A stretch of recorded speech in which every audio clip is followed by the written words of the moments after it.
My name is Dennis Gill. All right, Dennis. I'm with the Americans in Wartime Experience. All right. And I'm in Virginia Beach, and I have the pleasure to interview Nathan Osborn. Absolutely. We're at the Warbirds Over the Beach. Yes. So can you tell me a little bit about yourself, sir? Where were you born? Where'd you grow up? I was born in Chicago. Okay. So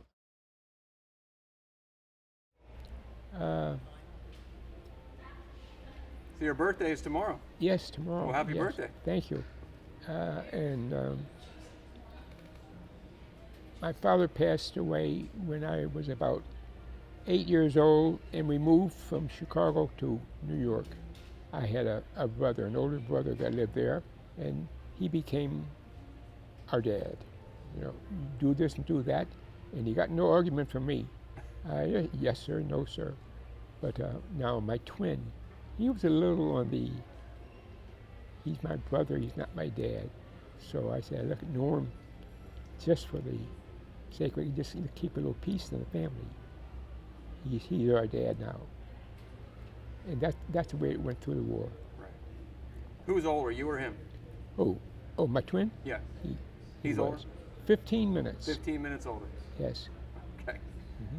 And at some point you served in the military. What branch of the service were you in? Navy. The Navy, and this is during World War II? Absolutely. When did you join the Navy? Give me a moment.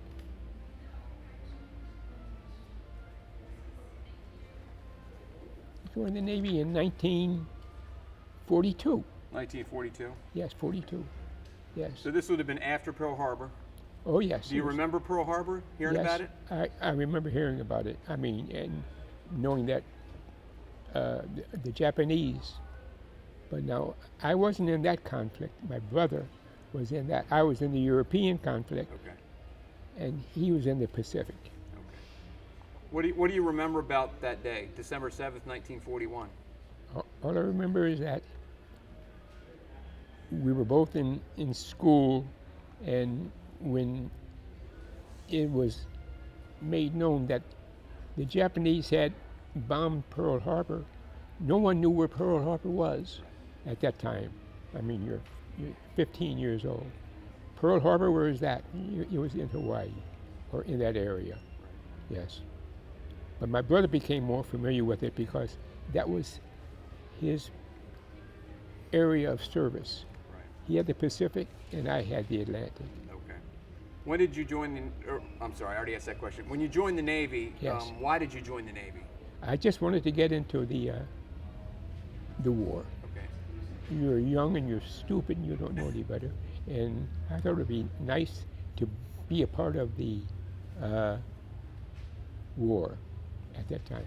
You're 15, you're 16. Right. You don't know anything, but is it fun? And I had quite a bit. Right. Yeah. Did you know what you wanted to do in the Navy? I knew what I enlisted for. I enlisted to be a gunner. The guns that I was familiar with was the 20 millimeter, 50 caliber,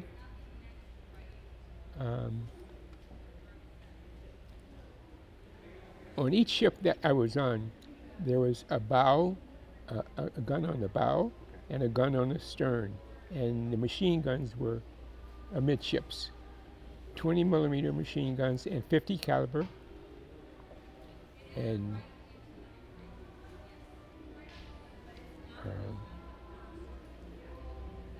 I lost my point. So there were 2 machine guns on the ship? Oh, no, more than 2. More than 2, okay. The machine guns were amidships. Okay. Amidships were the pilot Right. would steer. Okay. There was a 3-inch 50 on the bow, just a small deck gun. Right. Then there was a 4-inch 50 on the stern. That gun required 4 people. One man to pick up the shell, put it in, another one to throw in the bag of powder. Right.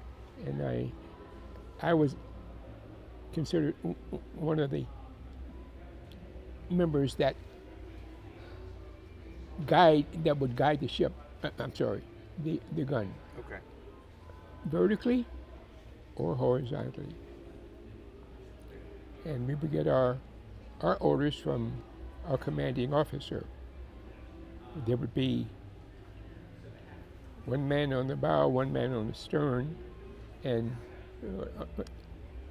they wouldn't give it one man on the bow, one man on the stern. It would be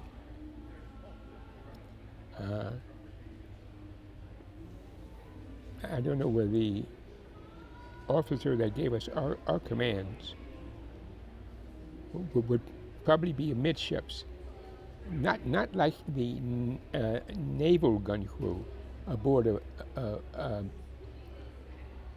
fleet ship. We'll say a fleet ship, either a destroyer or a cruiser, or God forbid a battle wagon. I never saw a battle wagon. Those were the big ships. They carried the big guns. We didn't carry big guns. Our largest gun would be the 50 caliber machine gun. Okay. That would be the machine gun.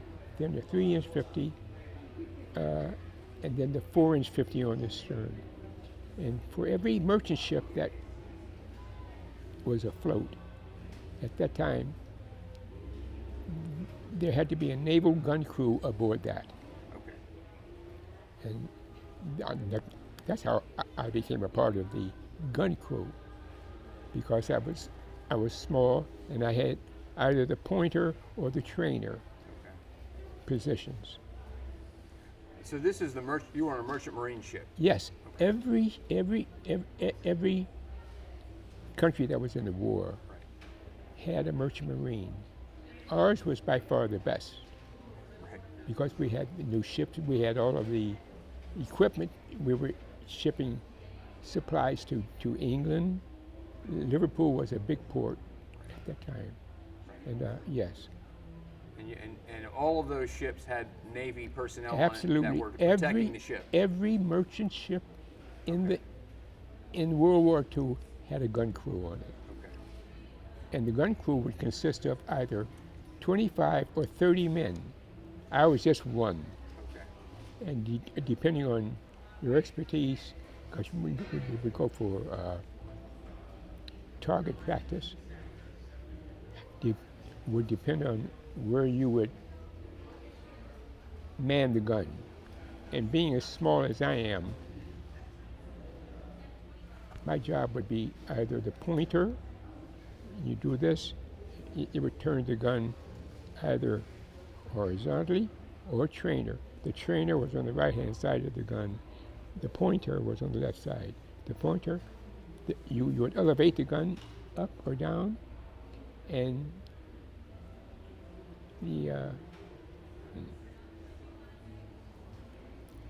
I lost my point. So So you're traveling from the United States to England. England. How many times did you make that trip? 5 trips. 5 trips. Yeah. Two to Liverpool. No, 3 to Liverpool, and back to New York City, our home port, and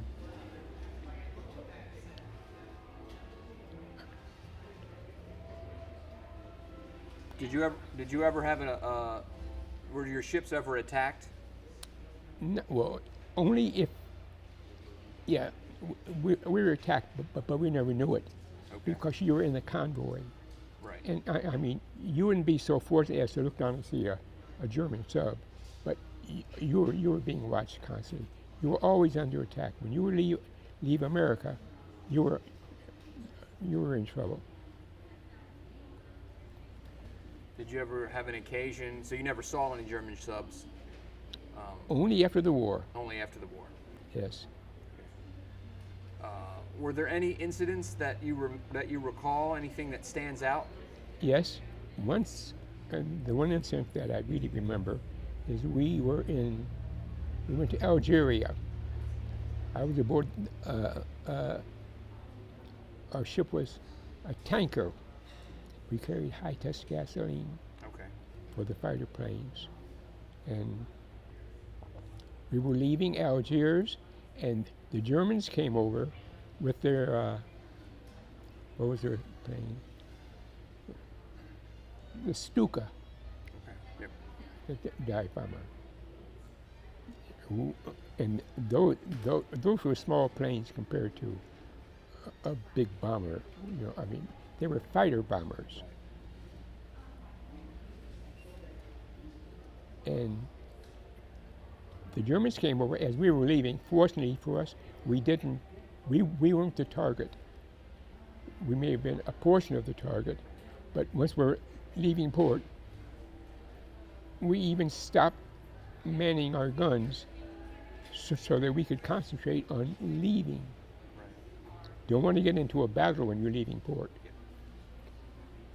How long does it take to go from New York to let's say, England? Well, normally it would take maybe a week. It would take us a month.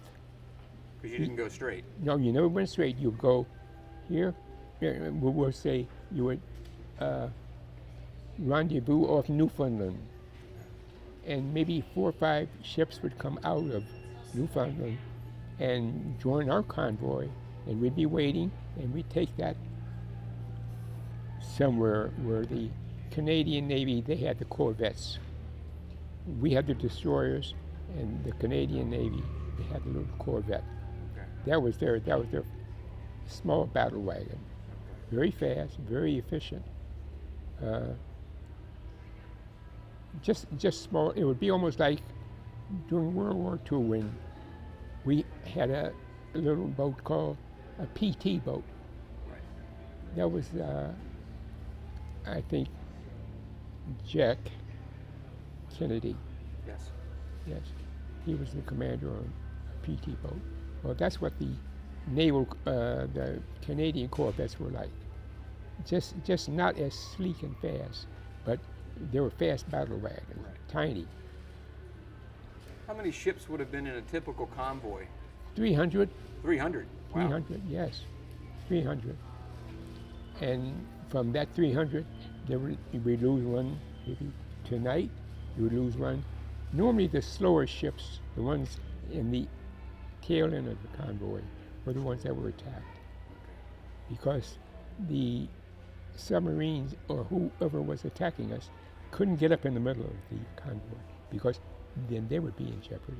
Right. So if you were in the middle, you were You're relatively safe. Oh, absolutely. Right. Or in front. Or in front. Yeah, when I say in front, I mean that was called the. Well, for the lack of a better expression, I'll just say it was the commander ship. Okay. The commander of the convoy. So when you went, you might typically be taking supplies or men? Yes, across? supplies. Just supplies, Never men. never men. And when you came back, did you bring anything back with you? No, we came back light. Came back light and then you loaded up? No cargo, no nothing. In fact, I was aboard a tanker that was extremely fast, and when we went to Europe, we were the leader in the convoy. But coming back, you're on your own. Right. Now when you got over to England, how much time did you spend there before you came back? Maybe 3 weeks. 3 weeks? Yes, because we'd have to pull into the harbor, find a parking space, Okay. and then unload our cargo. And if we were lucky, we'd unload fast and we'd get out. Okay. So did you get to spend any time in England? Yes, I did. Maybe a week with each trip. Right. And I had 3 trips to Liverpool. Okay. And that was it. Fortunately for me, I survived those. Right. And I wasn't. You wouldn't consider it lucky, or just consider it, well, hey, when you come back next time, you're going to be in trouble. Right. Because they were right there where the Germans were constantly bombing. Right. They were constantly bombing. What kind of things did you do when you were in England? Just go on Liberty. Just go on Liberty. A couple of shipmates and myself. When we'd go to, when we'd go to Europe, the port was mainly Liverpool. Shirehampton would be a small town that where the ships, once you've unloaded, then you make provision for leaving as soon as possible, because the sooner the ship got back to America, the faster they could load Right. and send us back again. Right. I was fortunate. I was fortunate that I was able to survive that, because I was in the Navy 3 years, and the trips I took, we made to Antwerp. This was after the Battle of the Bulge, because that's when, oh boy, I've lost my point. Let me ask you, so what is life aboard a ship in the North Atlantic? It was fun for me, Okay. yes, because that first ship I was on, it was called the Hartford. Okay. It was, we carried high test gasoline, and we were capable of probably doing 15, 20 knots, but the average convoy would be maybe 8 or 9, Okay. yeah, at the most, because a lot of the ships were just old, and they couldn't travel fast. So we normally had to travel at the slowest speed for some of the ships, Right. because we were in a convoy. We were protected by the Canadian corvettes. We never had American destroyers as our convoy leader. It was mainly the Canadian corvettes, because once we left New York City, we'd head toward Canada, which you're not supposed to know. I mean, but you'd head toward Canada, and then we'd join up with 3 or 4 other ships that were going to the same area. Did you work every day on the ship, or was there downtime? Well, Any leisure time? No, we worked every day, cleaning the guns, making sure they were spotless in the event we needed to use them.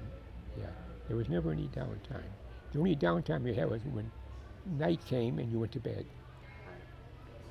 Now, when you came back to the United States, how soon before you had to leave again? A week? Did you get to see family or anything? Oh, sure. You did? Yeah, and that was about it. You could see them, you say hi. You never knew when you were leaving. Right. Like we would leave England, get back to New York City,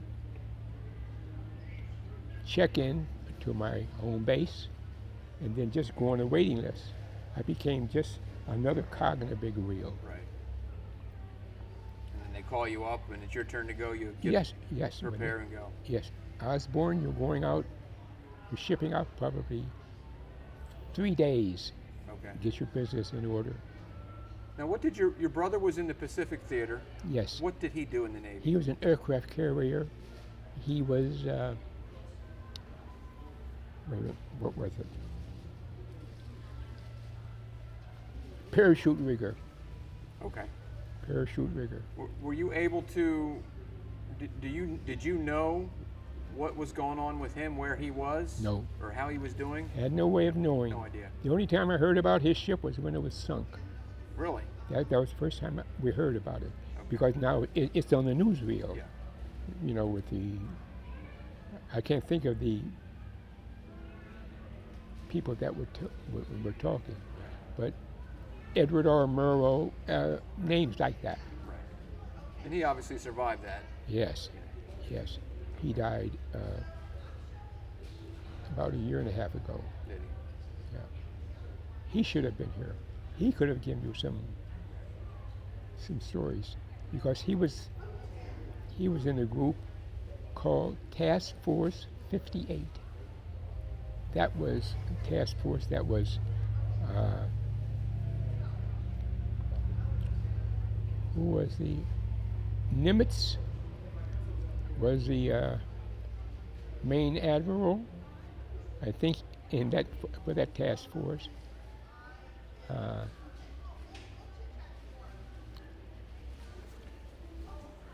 I can't think of the people that were really in charge, but because he was on the other side of the world as far as we were concerned. Did you guys join the Navy at the same time? No, I joined before him. Oh, you did? Okay. And when he found out I had joined, then he ran to join. And the reason I joined first is because that's my brother Norman. That's her dad. He was always the spokesman Right. for both of us. Somebody would ask me a question, he'd answer. Because he's your older brother. 15 minutes, big deal. Right. Yeah. But that made me more or less independent too. When someone asked a question, I had enough experience to ask. Whereas he was on a big ship, a fleet ship, the USS Princeton. It was just an aircraft carrier. And I know it was sunk about 250, 300 miles off Japan. It was a, what do you call it? A Japanese kamikaze. And what kind of ship was he on? Aircraft carrier. The carrier was sunk. Yes. Oh. Yeah. Wow. Yeah. The kamikaze plane flew over and then flew into it. And what was the name of the ship? He was with at the aircraft carrier called the USS Princeton. Princeton. Yeah, aircraft carrier. Okay. That was his ship. Okay.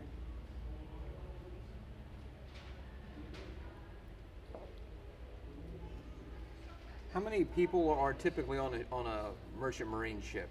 Oh, I'm going to say maybe 50, 60. Just tops. 50 or 60? Yeah.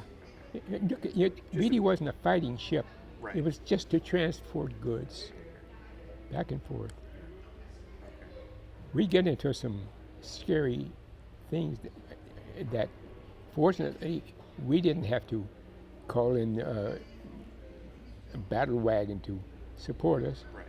Because we had the destroyers and the destroyer escorts. Destroyer escorts were from Canada, and they would transport us 3/4 across the Atlantic, and then they'd leave us. We might spend two or three nights, or 2 or 3 days in a convoy without any escort. But we had the airplanes. The planes would fly.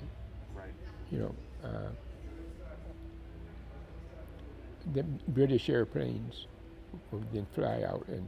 So once you got close enough to England, you'd have air support. Oh yes, Air cover. yes, and we were thankful for that. What do you remember most about your time in the Navy? Good or bad? Yeah, well, it was all good. Okay. I enjoyed it. Mainly, our number one priority was to keep the guns in firing condition. They were always ready to go. And that wasn't anything but maintenance. Every morning a group of us would come out to the bow, pull the tarp off the deck gun, make sure it was clean, ready for firing, and probably never use that gun until we were maybe one day or so out of port, because the Germans were all over.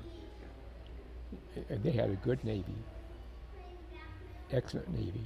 Not that America didn't have one, but ours was mainly in the Pacific, because let's see, how do I say this? What was your homecoming like when you finally came home and stayed? Well, homecoming would be a surprise for my mother. She didn't know when we were coming or going.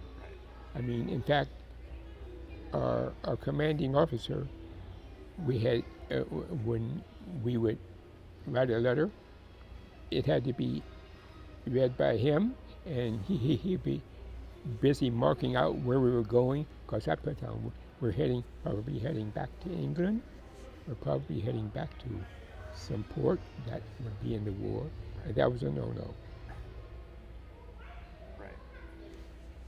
You remember the homecoming between you and your brother when he came home? Who came home Yes, first? me. You came home first. I remember the homecoming. That was after his ship had been sunk, and they sent him to Pearl Harbor, and he spent 3 or 4 days in Pearl Harbor, not physically injured, Right, mentally. and he came back with a quick temper, jumpy, because that was the kind of war he was in. Insofar as fighting and whatnot, he was a part of a big battle group. Right. It was called Task Force 58, Yep. and I think that was, who was the commander? Nimitz, Admiral Nimitz. And there was another admiral, that name sticks out, Leahy, and Admiral King. Those were the big wheels in the Navy Right. at that time.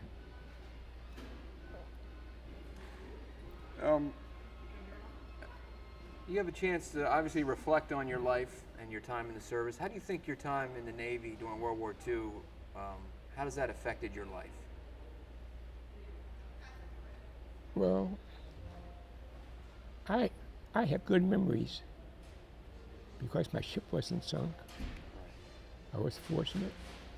And I did get to see some foreign ports that the average guy didn't get a chance to see and then survive. I saw North Africa.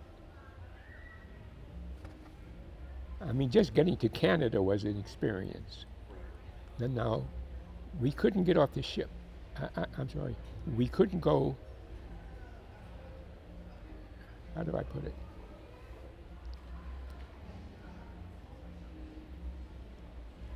We weren't allowed to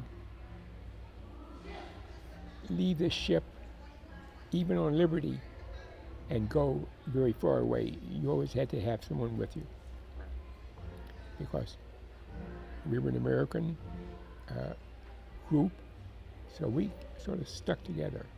But if we were going to go anywhere, we had to have someone take us. I don't know if I'm saying it right, but Escorted. yes, escorts, yes. I loved the Navy. I had a grand time.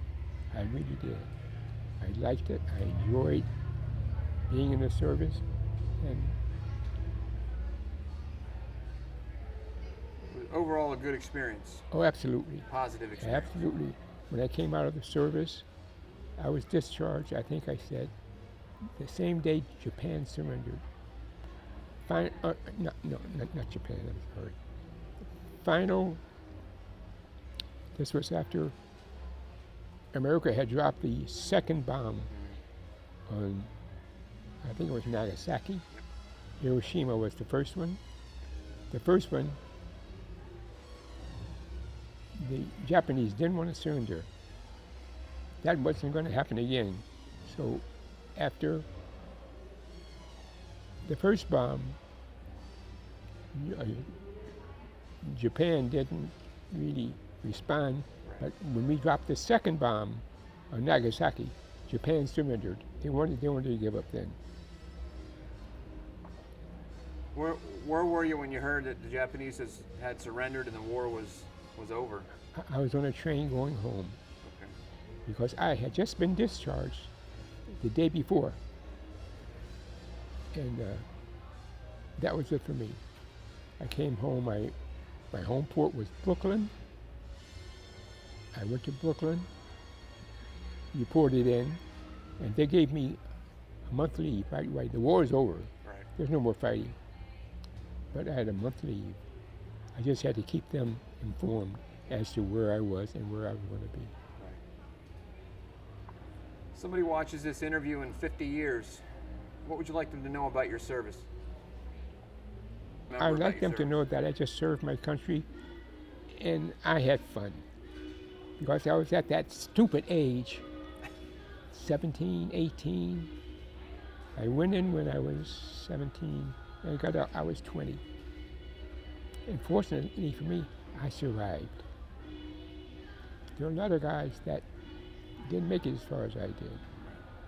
So I'm extremely fortunate.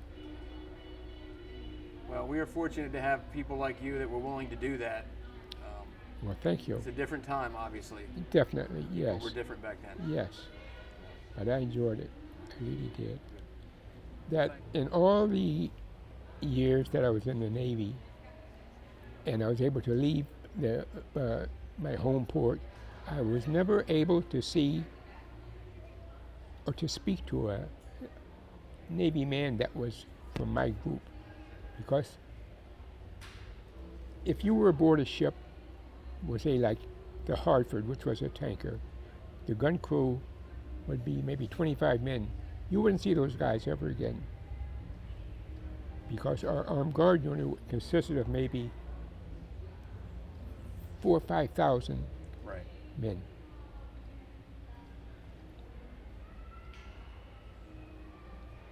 Well, sir, on behalf of the Americans in Wartime Experience, I thank you for taking some time out of your day. Well, thank you Tell for your story. interviewing me. I appreciate that. I'm just sitting here hoping, God, I hope my memory doesn't go. Your memory's pretty good. Well, A long time ago. so it seems pretty good, but fortunately for me, whereas someone that may have served like my brother, memories were a bit more vivid. Not too good for him. Physically, he was okay. It was, Yeah. yes. But you wouldn't know that he was incapable of doing certain things unless you knew where he had been. Right. Then it all would come together. Oh, yes. I can see, why is he so jumpy? Why is he this? Why is he that? Whereas for me, it was fun. I had fun because I was just one man out of 25 on the ship. No one had any special duties.